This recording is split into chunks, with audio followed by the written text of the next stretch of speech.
ಅಡುಗೆ ಮಾಡುವ ವಿಚಾರಕ್ಕೆ ಅತ್ತೆ ಮತ್ತು ಸೊಸೆಯ ನಡುವೆ ನಡೆದ ಜಗಳ ತಾರಕಕ್ಕೇರಿ ಮಾಜಿ ಐಟಿ ಉದ್ಯೋಗಿಯೊಬ್ಬರು ಆತ್ಮಹತ್ಯೆ ಮಾಡಿಕೊಂಡಿರುವ ದುರದೃಷ್ಟಕರ ಘಟನೆ ಬೆಂಗಳೂರಿನಲ್ಲಿ ಸಂಭವಿಸಿದೆ. ಮೃತ ಮಹಿಳೆಯನ್ನ 35 ವರ್ಷದ ಸುಷ್ಮಾ ಅಂತ ಗುರುತಿಸಲಾಗಿದೆ. ಇವರು ಈ ಹಿಂದೆ ಡೆಲ್ ಐಟಿ ಸಂಸ್ಥೆಯಲ್ಲಿ ಕೆಲಸ ಮಾಡ್ತಾ ಇದ್ರು.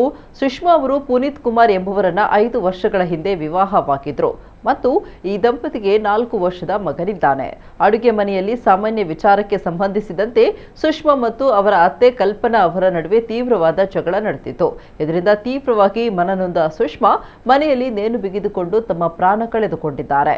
ಅತ್ತೆ ಕಲ್ಪನಾ ಅವರು ಸುಷ್ಮಾ ಅವರಿಗೆ ಅಡುಗೆ ಮನೆ ಬಳಸಲು ಬಿಡ್ತಾ ಇರಲಿಲ್ಲ ಮತ್ತು ಮಾನಸಿಕವಾಗಿ ಕಿರುಕುಳ ನೀಡ್ತಾ ಇದ್ರು ಅಂತ ಸುಷ್ಮಾ ಅವರ ಪೋಷಕರು ಆರೋಪಿಸಿದ್ದಾರೆ.